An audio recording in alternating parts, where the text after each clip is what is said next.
जय Hind student. Physics time के YouTube channel पर आप सबका स्वागत है। और हम लोग आज के लेक्चर में डील करने वाले हैं करंट इलेक्ट्रिसिटी चैप्टर का जो फर्स्ट टॉपिक है, जिसका नाम है कॉन्सेप्ट ऑफ चार्ज।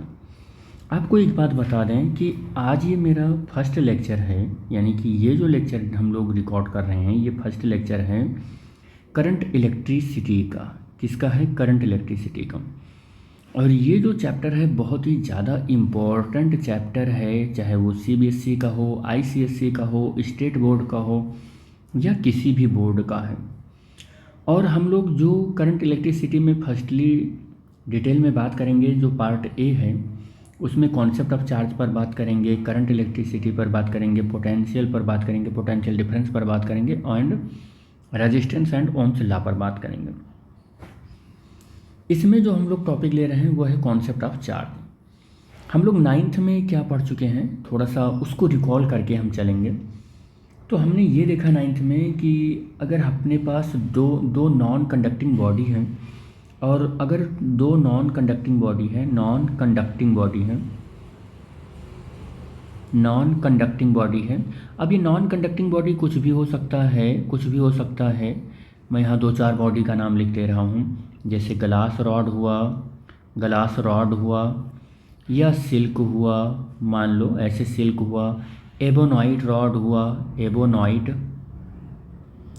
हुआ, ठीक है, एबोनाइट हुआ, फर हुआ या लाख हुआ, ठीक है।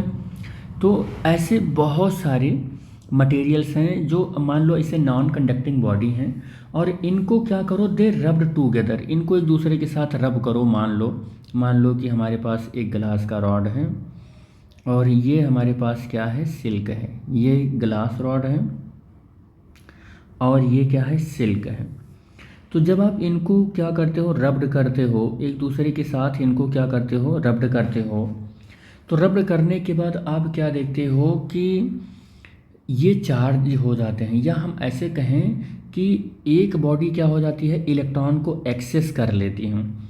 जो बॉडी इलेक्ट्रॉन को एक्सेस कर लेगी वो नेगेटिव चार्ज हो जाएगा। जैसे मैं ये कहूँ कि हमारा जो सिल्क है वो सिल्क पर नेगेटिव चार्ज आ गया, इसने इलेक्ट्रॉन को क्या किया, एक्सेस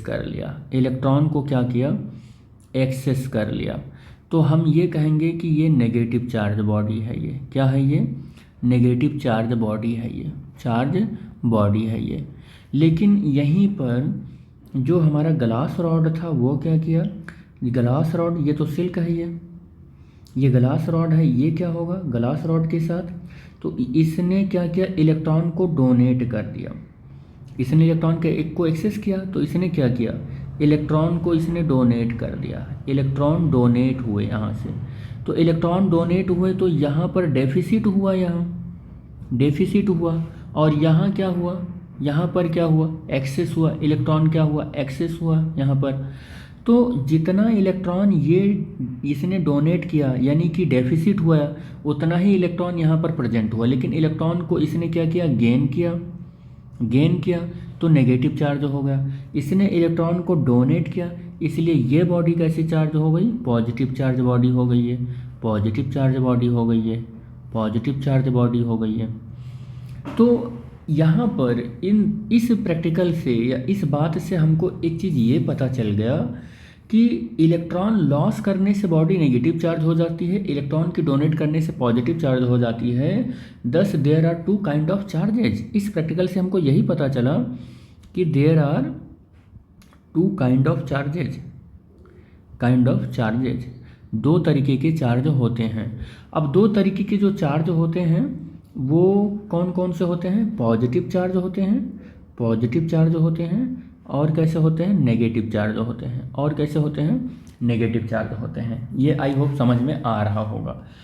अगर अब चार्ज 2 तरीके के हो गए तो कुछ और बातें हम कर लें इन्हीं चार्ज के बारे में। वो क्या है कि अगर मैं कहूँ कि लाइक चार्जेज हैं अपने पास, लाइक चार्जेज का मतलब हो गया कि हम ये कह रहे हैं कि एक बॉडी पॉजिटिव चार्ज है और दूसरी बॉडी भी पॉजिटिव चार्ज है, एक बॉडी नेगेटिव चार्ज है तो दूसरी बॉडी भी नेगेटिव चार्ज है। तो अगर ये दोनों चार्जेज लाइक हैं, सेम हैं, तो ये एक दूसरे के साथ कैसा फोर्स लगाएंगे, रिपल्सन का फोर्स लगाएंगे। कैसा फोर्स लगाएंगे, रिपल्सन का फोर्स लगाएंगे। और अगर हम कहें कि हमारे पास अनलाइक चार्जेज हैं, कैसे चार्जेज हैं, अनलाइक चार्जेज हैं, अनलाइक चार्जेज हैं, जैसे माइनस और प्लस, ऐसे दो बॉडी हैं हमारे पास, एक नेगेटिव चार्ज है एक पॉजिटिव चार्ज है, या एक पॉजिटिव चार्ज है एक नेगेटिव चार्ज है। तो अब ये दोनों पे कैसे लगाएंगे, ये अट्रैक्शन का फोर्स लगाएंगे, अट्रैक्शन फोर्स लगाएंगे ये। और ऐसे फोर्सेस को हम याद रखना, ड्यू टू द चार्ज जो फोर्सेस होते हैं, इन फोर्सेस को इलेक्ट्रोस्टैटिक्स फोर्स बोलते हैं। क्या बोलते हैं, इलेक्ट्रोस्टैटिक्स फोर्स बोलते हैं। और अगर ये रिपल्सन का फोर्स है तो इलेक्ट्रोस्टैटिक्स रिपल्सन फोर्स बोलते हैं। क्या बोलते हैं इनको, रिपल्सन फोर्स बोलते हैं। और अगर ये नेगेटिव, ये अट्रैक्शन का है तो इसको क्या बोलेंगे, इलेक्ट्रोस्टैटिक्स अट्रैक्शन फोर्स बोलेंगे। ठीक है, अट्रैक्शन फोर्स बोलेंगे। समझ में आ गया होगा इतना मेरे ख्याल से। चार्ज को रिप्रेजेंट करने की अगर बात करें तो चार्ज को रिप्रेजेंट कैसे करते हैं, तो इसका जो सिंबल होता है वो सिंबल क्या होता है, वो स्मॉल क्यू से रिप्रेजेंट करते हैं या कैपिटल क्यू से रिप्रेजेंट करते हैं। इसकी यूनिट की अगर हम बात करें, इसकी यूनिट की अगर हम बात करें तो यूनिट ऑफ चार्ज की अगर हम बात करें तो यूनिट ऑफ चार्ज जो होता है वो कूलाम होता है। क्या होता है बेटे, वो कूलाम होता है, COULOMB, कूलाम होता है। अगर हम इसके सिंबल की बात करें तो इसका सिंबल कैपिटल C होता है। सिंबल क्या होता है, कैपिटल C होता है। बहुत सारे स्मॉल यूनिट भी होते हैं, जैसे हम कहें कि मिली कूलाम स्मॉल यूनिट है इसका, माइक्रो कूलाम स्मॉल यूनिट है इसका, नैनो कूलाम स्मॉल यूनिट है, पीको कूलाम स्मॉल यूनिट है। अब मिली कूलाम का मतलब 10⁻³ coulomb, micro means 10⁻⁻6 coulomb, nano means 10⁻⁻9 coulomb, pico means 10⁻⁻12 coulomb, ऐसे हो जाएगा। ठीक है। अच्छा, ऐसा नहीं है कि ऐसे यही यूनिट है, और बड़े यूनिट भी होते हैं। जैसे हम कह सकते हैं कि मेगा कूलाम तो 10⁻6 कूलाम हो जाएगा। ठीक है, ऐसे हो सकता है। ठीक है, किलो कूलाम तो इसका मतलब 10⁻³ कूलाम भी हो सकता है। ऐसे बहुत सारी पॉसिबिलिटी बन सकती है। ठीक है। एक बात और मैं आपको बता दूं कि अगर कहीं पर इलेक्ट्रॉन डेफिसिट हुई है, कहीं पर इलेक्ट्रॉन क्या हुआ है, डेफिसिट हुआ है, डेफिसिट हुआ है, कहीं इलेक्ट्रॉन डेफिसिट हुआ है किसी भी मटेरियल में, तो मैंने पहले ही बताया कि वो पॉजिटिव चार्ज बॉडी होगी, पॉजिटिव चार्ज बॉडी होगी। और कहीं इलेक्ट्रॉन एक्सेस हुआ है, एक्सेस हुआ है, इलेक्ट्रॉन ज़्यादा हुई है, तो समझ लेना नेगेटिव चार्ज बॉडी है, वो नेगेटिव चार्ज बॉडी है। लेकिन कंजर्वेशन ऑफ, याद रखना, कंजर्वेशन ऑफ चार्ज से कोई अगर मटेरियल इलेक्ट्रॉन का डेफिसिट कर रहा है, डेफिसिट को मतलब हो रहा है कि वहाँ पर क्या हो रहा है कि इलेक्ट्रॉन की कमी हो रही है, तो ये पॉजिटिव चार्ज तो हो जाएगा, पॉजिटिव चार्ज हो जाएगा। लेकिन अगर इसने डेफिसिट किया है तो इसने इलेक्ट्रॉन को क्या किया होगा, इलेक्ट्रॉन को लॉस किया होगा। और कहीं पर इलेक्ट्रॉन मान लो एक्सेस हो रहा है, इलेक्ट्रॉन क्या हो रहा है, एक्सेस हो रहा है, तो यहाँ इलेक्ट्रॉन तो ज़्यादा हो रहा है लेकिन इसने इलेक्ट्रॉन का क्या किया होगा, गेन किया होगा। लेकिन जितने नंबर ऑफ इलेक्ट्रॉन 3 to 5 जितने नंबर ऑफ इलेक्ट्रॉन इसने डोनेट किए होंगे, ठीक उतने ही नंबर ऑफ इलेक्ट्रॉन इसने क्या किया होगा, गेन किया होगा। कंजर्वेशन ऑफ चार्ज यहाँ पर लग जाएगा। तो इसने मान लो कि जितना इलेक्ट्रॉन चार्ज किया, मान लो एक इलेक्ट्रॉन पर जो चार्ज है वो 1.6 × 10⁻⁻19 कूलाम है। तो अगर मान लो इसने एक इलेक्ट्रॉन डोनेट किया तो वही हो गया, ये 1e हो गया, एक इलेक्ट्रॉन डोनेट किया, 2 हो गया तो इसका चार्ज कितना बनेगा, इसका चार्ज 2 इलेक्ट्रॉन डोनेट किया तो 2 का हो जाएगा प्लस में। 3 इलेक्ट्रॉन अगर चार्ज किया तो इसने 3 इलेक्ट्रॉन डोनेट कर दिया, इसने 4 इलेक्ट्रॉन डोनेट किया तो 4e हो गया, अगर इसने 5 इलेक्ट्रॉन डोनेट किया तो इसने 5e कर लिया। लेकिन जितना इलेक्ट्रॉन इसने डोनेट किया इसने उतना गेन भी तो किया, तो Q = इसने -1e गेन किया, इसने Q = -2e गेन किया, Q = -3e गेन किया, Q = -4e गेन किया, Q = -5e गेन किया। इसका मतलब ये हुआ कि जितना जो कोई गेन लॉस करता है उतना ही कोई गेन भी करता है। तो हम अगर अगर हम एक मतलब ऐसे 1 2 3 4 5 के ऑर्डर में अगर हम कोई एक जनरल फार्मूला चार्ज का बनाएं तो वो फार्मूला क्या हो सकता है, Q is equal to plus minus N E हो सकता है। Q is equal to plus minus N E हो सकता है, where n is the number of electron, ये भी याद रखना, where n is the number of electron, number of electron, number of electron, ये नंबर ऑफ इलेक्ट्रॉन होगा। समझ में आ रही होगी बात। और यहाँ पर प्लस साइन जो होगा वो क्या बता रहा है, वो डेफिसिट को बता रहा है, ठीक है। और माइनस यहाँ पर क्या बता रहा है, माइनस बता रहा है कि यहाँ पर इलेक्ट्रॉन एक्सेस हुए हैं, इलेक्ट्रॉन क्या हुए हैं, एक्सेस हुए हैं। समझ में आ गई होगी आई होप ये सारी बातें। और इलेक्ट्रॉन पर कितना चार्ज होता है, 1.6 एंड इंटू 10⁻⁻⁹ कूलम होता है। अब बहुत जनरल क्वेश्चन ये है कि how many number of electron in 1 coulomb, बहुत पूछा जाता है ये, how many number of electron, how many number of electron in 1 coulomb charge, 1 coulomb charge. ये बहुत ही मतलब इंटरेस्टिंग भी है और अक्सर पूछ लिया जाता है। तो Q इज इक्वल टू आपको 1 कूलम दिया गया और n आपको बताना है, और E की वैल्यू आपको रेडीमेड वैल्यू है, ये याद ही करना पड़ेगा, इतना कूलम होता ही है। तो Q इक्वल टू n ही होता है। Q की जगह पर क्या रखेंगे, 1 कूलम, और n हमको कैलकुलेट करना है, और E की वैल्यू ये है आपको 1.6 इंटू 10⁻⁻⁹ कूलम। कूलम से कूलम कैंसिल हो जाएगा। n is equal to 1/1.6 into 10⁻⁻⁹।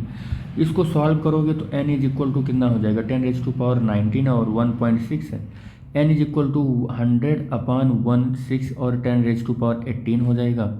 Divide करोगे तो 6.25 इंटू 10⁻18 इलेक्ट्रॉन आ जाएगा।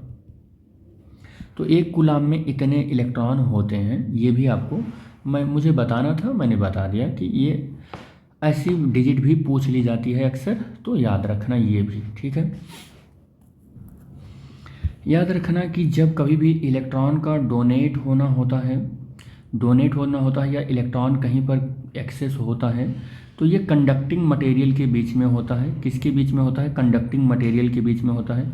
अब कंडक्टिंग मटेरियल क्या होता है, व्हिच है फ्री इलेक्ट्रॉन, जिसके पास क्या हो, फ्री इलेक्ट्रॉन हो। अब फ्री इलेक्ट्रॉन क्या होता है, जो करंट को क्या करे, फ्लो कराए, वो फ्री इलेक्ट्रॉन होता है। और ये सब कंडक्टर के बीच में होता है, ये सब कंडक्टर के बीच में होता है। अगर अपने पास नॉन कंडक्टिंग बॉडी हो तो क्या करेंगे, नॉन कंडक्टिंग बॉडी हो, नॉन कंडक्टिंग बॉडी का मतलब जिसके पास फ्री इलेक्ट्रॉन हो ही ना, फ्री इलेक्ट्रॉन ना हो, जितने भी इलेक्ट्रॉन होते हैं उसमें वो न्यूक्लियस के साथ बहुत टाइटली पैक्ड होते हैं। यानी कि आप जितना भी उसमें फोर्स लगा लो, इलेक्ट्रिक फोर्स लगा लो, वो इलेक्ट्रॉन उस मटेरियल के अंदर मूव ही नहीं करते हैं, वो अपनी ही जगह पर क्या होते हैं, फिक्स होते हैं। यानी कि electron does not flow, electron flow ही नहीं होते हैं, मटेरियल बढ़ जाएगा, जल जाएगा, ख़त्म हो जाएगा, कुछ भी हो जाएगा, लेकिन वो इलेक्ट्रॉन टच से मस नहीं होने हैं, न्यूक्लियस से इतने टाइटली पैक्ड होते हैं। ऐसे मटेरियल को हम नॉन कंडक्टिंग बॉडी बोलते हैं। यानी नॉन कंडक्टिंग बॉडी में इलेक्ट्रॉन फ्लो नहीं होते हैं। लेकिन कंडक्टिंग मटेरियल में तो आपको पता है, कंडक्टिंग मटेरियल में तो हम मेटल सारे ले लेते हैं, मेटल ले लेते हैं सारे, कि कंडक्टिंग मटेरियल में फिर इलेक्ट्रॉन होते हैं, और ज़रा सा भी रूम टेम्परेचर भी पाते हैं तो वो इलेक्ट्रॉन फ्लो हो जाते हैं वो लैटिस के अंदर, और वो इलेक्ट्रिकली क्या होते हैं, कंडक्ट कराने लगते हैं। लेकिन वैसे आमतौर पर याद रखना कि चाहे जो भी मटेरियल हो तो वो इलेक्ट्रिकली न्यूट्रल होता है। इलेक्ट्रिकली क्या होता है, न्यूट्रल होता है। क्यों न्यूट्रल होता है, क्योंकि उसमें जितने नंबर ऑफ पॉजिटिव चार्ज होते हैं उतने नंबर ऑफ नेगेटिव चार्ज भी होते हैं।